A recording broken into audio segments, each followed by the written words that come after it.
Welcome to the show. I think I bit my tongue or something. I don't know how that happened. Um, so I'm missing a tooth and I bit my tongue.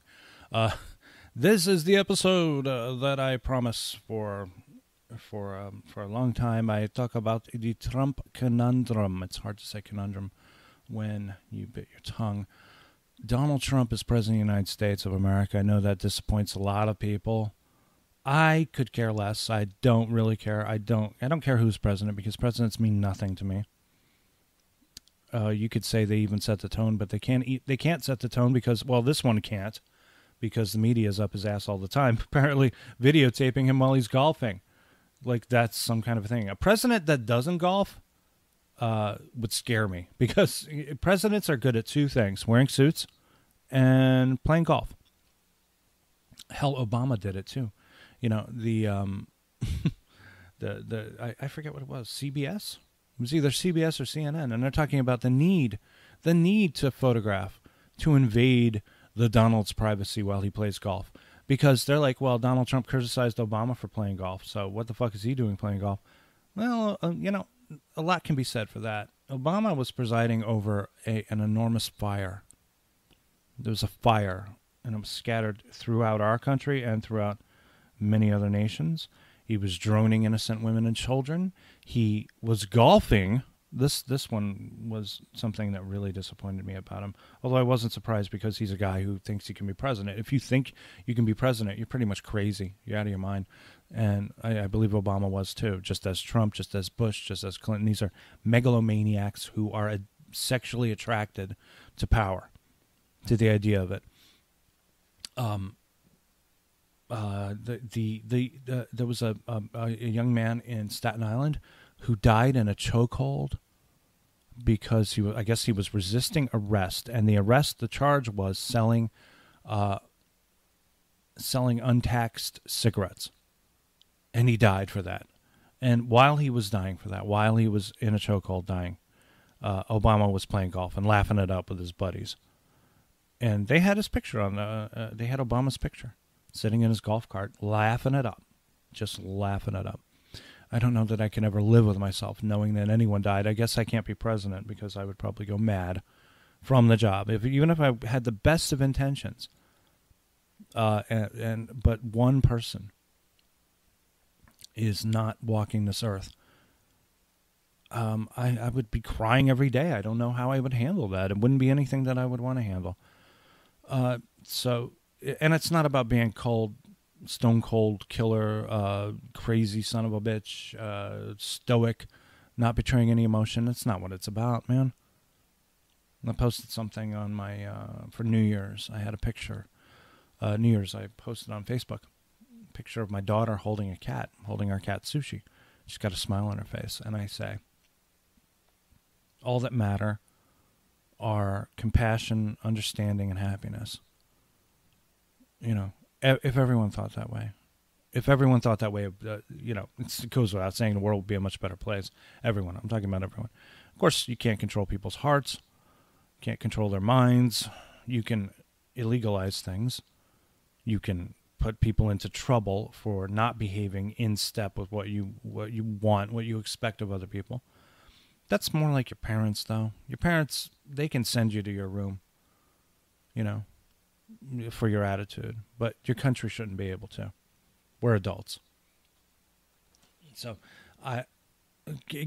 breaking down this whole thing. I mean, these people are just obsessed with the idea of hating Trump. A very nice Facebook friend of mine talked about being addicted to hatred. And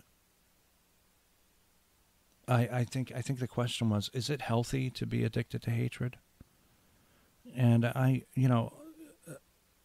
most people were replying to her, hatred is healthy. It's good. It's good energy. It's good to have that energy.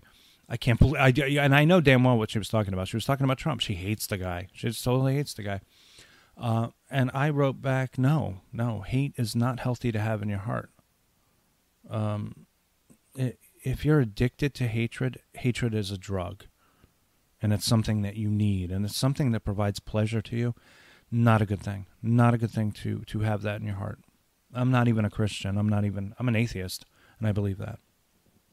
I'm not going to use religion to back up any kind of moral center that I might have. I have my own heart to dictate to me, to tell me what is moral and what is not.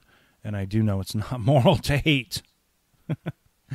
It's not moral to love either. It's just moral to do the right thing, I guess. That's really all it's about. Spike Lee, good movie. Probably his best. He's kind of a piece of shit filmmaker these days. So, getting into Trump, don't care for him. What can I say? I mean, he, I grew up on the East Coast, Philadelphia and New York, so we got more than our fair share of Donald Trump stories. We knew about him for years. The rest of California, fuck them. They don't know Donald Trump. Nebraska, fuck them. They don't know Donald Trump either. Wisconsin, the one place Hillary didn't go. Fuck them.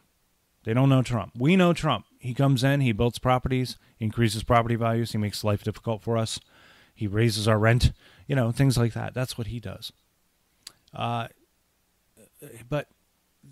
there are several arguments that keep running in a cycle in the media. He's nuts. He's a Nazi. He's an evil genius. And it rotates like that. I think we're up to nuts again. Now I think they're saying that he's nuts because they're hounding him constantly.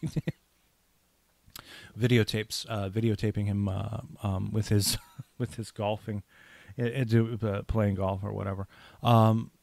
So we're back to Trump is nuts. And in 3 weeks it'll be Trump's a Nazi, and then in 3 weeks it'll be Trump's an idiot. Trump's an evil genius, idiot, evil genius, Nazi, nuts. And then you have all the homophobic thing, which I don't understand. Trump is actually the first guy to come out in support of gay marriage in the presidency. Oh, man. I really hate, uninformed people. So, in my opinion, Donald Trump is not a smart guy. He's not an intellectual.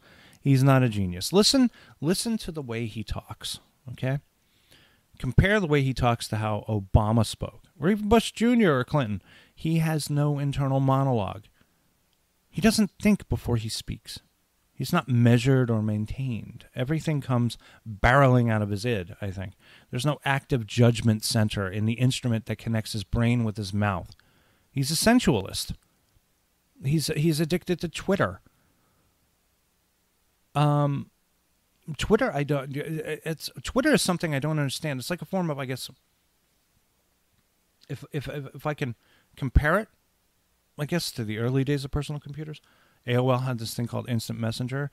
Facebook uses it too. Twitter is kind of like, I guess, a public instant messaging system where you can maybe upload a photograph or something, and you're hooked up into the Twitter network, I guess.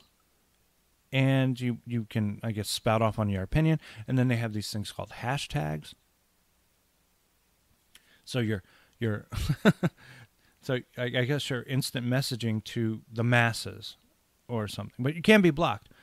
So you get a guy like Trump, and he's just constantly, I guess, staring at his cell phone or something. Not good for you, by the way. Cell phones are going to kill you. If they were operating in a 24 gigahertz range, they're basically microwaving your brains. So everyone who is using cell phones right now is microwaving their brains. They'll try to justify it in any way they can. So he's a guy who's constantly looking. He is I don't know, a type A personality. He's completely obsessed with his personality. With his it's not what we feel about ourselves. It's what others think of us. That's our biggest fear. Is people. What do people think of me? Did they think I'm an idiot or something like that? And so he's a guy who's on his Twitter constantly and busting people's balls, and he's really not acting presidential, and I understand that too. I kind of like the way Obama spoke. I mean, like, you want to compare him to Obama. Obama would very carefully assess every word in his head before he said it to everyone, before he spoke to anyone. Whereas Trump is just like this. Yeah, I'm over here. Look at me. I'm a good-looking guy. Yeah, look at my wife. Look at my daughter. Good-looking people over there. Don't look at that other one over there. That's not too good-looking there. Mala Maples gave me that one, and she's not a good-looking girl. Check out my gold, check out my steaks, check out my water, check out my university. This guy wants everything, and he wants everything to be about him, too. It's all about ego. Now, you'll note, I'm not talking about policy here. I'm not talking about policy. Because policy, no one's going to listen anyway. Trump could do a million great things for people, and people will still hate him. He will not get that love he craves. And he does just one wrong thing that can be measured as wrong by the uniform consensus. They will destroy him. They will devour him. So because of that, I'm not going to go into politics or process or the political sphere because no one's going to listen to that. They do want to know, why do we hate him so much? We hate him. We hate Donald Trump. Well, I hate Donald Trump for different reasons. He strikes me as cold. He strikes me as not genuine. I don't believe him for a second. This is something I've thought about. He's apolitical. He really doesn't give a rat's ass for politics. He just wanted to be president. He doesn't care. I don't think he cares at all. I think he wears suits, and he's like, well, fuck it. Well, I'll live in the White House, even though it's a dump. His own words. It probably is. It's a very old building, and if I remember correctly, there was a fire there a long time ago. So it takes a lot to keep that up. I mean, you could do a renovation or something and set up a temporary White House for presidents or whatever. But I don't know. For some reason, they need the president to be living in that stupid building. Whatever. President nowhere near as important as my family. Nowhere near as important as the people I love. I as a rule, politicians are not human beings. They're something equivalent to lizards, and don't start him with lizard people conspiracies. Lizards and rats, just disgusting, slimy creatures that are not fit to shine our shoes. This is what politicians are. Same as like celebrities, I would say. The more you have, the less you're worth. At least that helps me sleep at night. So the reason I think there was so much Trump hate initially was because there were so many celebrities who came out hating him. Rosie O'Donnell. Okay, this is one who goes to the Pussy Parade or whatever that is, and does this whole spiel about hating Trump. A lot of the younger generation doesn't realize that O'Donnell and Trump faced off for years. When I was a kid, when I was a teenager, Rosie O'Donnell and Donald Trump were constantly sparring with each other. They hated each other. Trump insulted her, she insulted him, and it was personal. It was a personal thing. So if you're involved in that, and why would you have like somebody with, I guess, the celebrity power of a Rosie O'Donnell? I can't imagine that she has that power. But going out there and saying that she hates Trump, and you should hate him too. Why should we hate him, Miss O'Donnell? Well, because I hate him. If you like him, then I have made the mathematical calculation in my head that you hate me. If you like him, you hate me. Oh, but we don't hate you, Rosie. Precisely. Go and hate en masse. Other people. Many, many people hating Trump. And it's just personal. It's all personal crap. And these people think that they're way more important than they actually are. So much so that they're going to get out there on Twitter and say or do anything they can to get people to hate along with them. Because it's all about power. That's really all it's about. And and if there was any president as entertaining as Trump, I don't know who. Maybe Clinton in his final years, very entertaining guy. They made a lot of hay with Bush Jr. Reagan was an actor, so he turned the job into kind of an entertainment position too. And we are a society obsessed with our personal comfort and desire for entertainment. That's all we're about now. That's all we're about. I want to find the most comfortable chair, the most comfortable Barca lounger I can plant my ass on. And, watch the sports of politics and celebrity. That's what I want to do. So to sum that up, I'm thinking that Trump provides this entertainment, and he really does. I mean, I gotta say, most entertaining president ever, because he shoots from the hip, and he's not using a teleprompter, and he's like, President Trump, what are your feelings about this man who called you a moron? Oh, well, I'm going to tell you this. I think he's a freaking moron, okay? No one says that about me, okay? If it were Obama, he'd be like, well, the gentleman's comments were taken under consideration, and I was more concerned with the choice of words. Moron being an extremely offensive term to morons. The people that are out there that are morons are going to be truly offended that someone used the word moron to describe me. Thank you very much. That's Obama. The man knew his way around a word. Not the most gifted orator. I don't know. It's funny because we've only been in modern media for maybe since FDR, maybe since Herbert Hoover. I'm not really sure. But you go that far. There's not that many gifted orators. I guess Reagan was. It was he knew how to tell a speech. He very rarely said He did say well. I believe Nixon was a fair communicator, based on some of the video that I looked at. JFK, great communicator. Everybody seemed to like him quite a bit, except for certain select groups out there. I don't know which ones. George Bush, definitely senior, yeah. Bush Jr., not so much. He, also there was some footage of George Bush eating food, and he eats with his mouth open. So he was like doing this. I'm going to tell you, there's some good grits over here, even though he's not really a Texan. He's kind of more from Massachusetts, I believe, or something, Connecticut. He's eating that food, slopping it up. You got to close your mouth when you chew, and also use a napkin. And not everything is finger food. But that's okay. But it makes you wonder where Bush Sr. and Barbara were. Because you got to teach these kids some manners at the dinner table. He probably puts a napkin around his neck or stuffs it down his shirt instead of in his his lap. So, the last portion of this, I'm gonna call the grandstanding intellectual. I was thinking about this. The job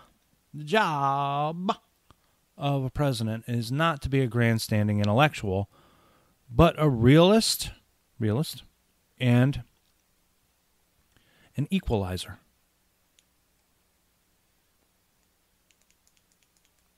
Sorry there, I'm trying to get my thing to go here. An equalizer. What's an equalizer? I don't know. Somebody's like, we're all here. We're all in this position together. I guess I'm going to sound like FDR when I'm talking. We have nothing to fear except fear itself. And undercooked okra.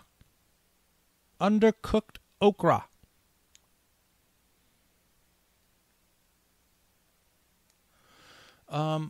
Yeah, I guess FDR was a pretty good orator. The guy was in a wheelchair. Got to give him a break. He walked into that White House on his two legs and then left. Well, I think he died. He got hit over the head with a frying pan. Eleanor was pissed off at him or something. I think it had something to do with the atom bomb. So, I guess maybe it's embarrassment. Maybe the public is embarrassed by having Trump as a president. He's a reality show star, blah, blah, blah. But this is a president who we know a lot about. We know more about Trump than we knew about anybody else. We didn't know anything about Obama. He came out of nowhere, right? We knew nothing about, Clinton. We knew nothing about Clinton before he took office. He was Arkansas governor. Scandals, Before that, Bush Sr., We knew who he was as vice president to Ronald Reagan. Basically inherited the Reagan administration and continued on in that direction. Bush Jr., I guess we knew less than we knew about Trump. So you don't know much about these people when they come into the political forum, and then they get in, and it's like you're kind of taking an enormous risk when you're putting in people who you don't know anything about. But with Trump, we knew damn well who he was. He was on The Apprentice, for crying out loud. He's a businessman. He's doing all this stuff. Everybody likes to make fun of him and all that. Trump, not terribly political. He's not. He's really not. He couldn't care less about politics. And he's indifferent to a lot of things. But he's supporting right now a Republican platform, I guess. But it seems like the Republican platform these days is very much what the liberal platform was in the 90s. Liberals have taken their game and gone crazy with it. Liberals have gone nuts, and I consider myself a liberal, so I can say that. Donald Trump is a New York liberal. He's not he's not a Republican. He only ran on the Republican ticket so he could win. But it's interesting because I was having a kind of interesting conversation with a couple of people on Facebook where they're talking about Hillary and, basically how the DNC threw it all away because they had no choice but to throw it all away because Hillary financed them, funded them with her money, and kept the party alive. So they had no choice but to favor her. They weren't going to favor Bernie. Bernie wasn't bringing them any money. It was all about money. Bernie had a serious shot of winning the election. Hillary didn't, because Hillary didn't go to Wisconsin, for Christ's sake, and also all the scandal. But Bernie would have definitely had a shot. And it's interesting, I guess, because in retrospect, Trump could have run as an independent, but he wasn't going to get any money. I mean, like, he wasn't going to have it. He wasn't going to have the kind of money that he obviously didn't need, because he got elected through Twitter. He got elected through all the social media. Very little money was spent on his campaign, and he went to every state. And he managed to do it. There's some smart, solid business thinking involved there. But that's only smart in the book smarts way. So this is why I say Donald Trump is more savvy than he is smart. He knows how to handle people. He's an expert manipulator. He's an excellent persuader. He uses persuasion techniques. What's his name? Scott Adams, the Dilbert guy, talks about Trump's powers of persuasion and how they're akin to the modern hypnosis way of thinking. H.L. Mencken, people like that, the power of positive thinking. The gentleman who wrote that book's name, he escapes me, but this is how Trump does things. This is how he conducts his business. Puts you in a semi-induced trance and then takes your money. Something like that. So, to sum up, we have a President Trump. People should fucking just deal with it. Just deal with it, for crying out loud. I'm tired of people complaining. You have nothing. Yeah, that's another thing. All of this, the Russian bullshit, every little investigation that pops up as a result of Trump, this is just people who still cannot understand how he could have won that election and want him to be impeached. And they want him to step down. They want him to resign in disgrace, And if they can't, they'll figure out a way to get rid of him. But then what happens? Mike Pence becomes vice president. I don't know if I want that. The man's a serious Christian, doesn't like homosexuality. I don't like when you have the power and you have too much influence and you have personal beliefs. Because if you have personal beliefs, keep them personal. Keep them in your home. Don't make them into law. That's what I don't like. Because one day someone's going to disagree with you, and that's not going to be a good thing. Thanks for listening. This has been the Dave Lawler Podcast.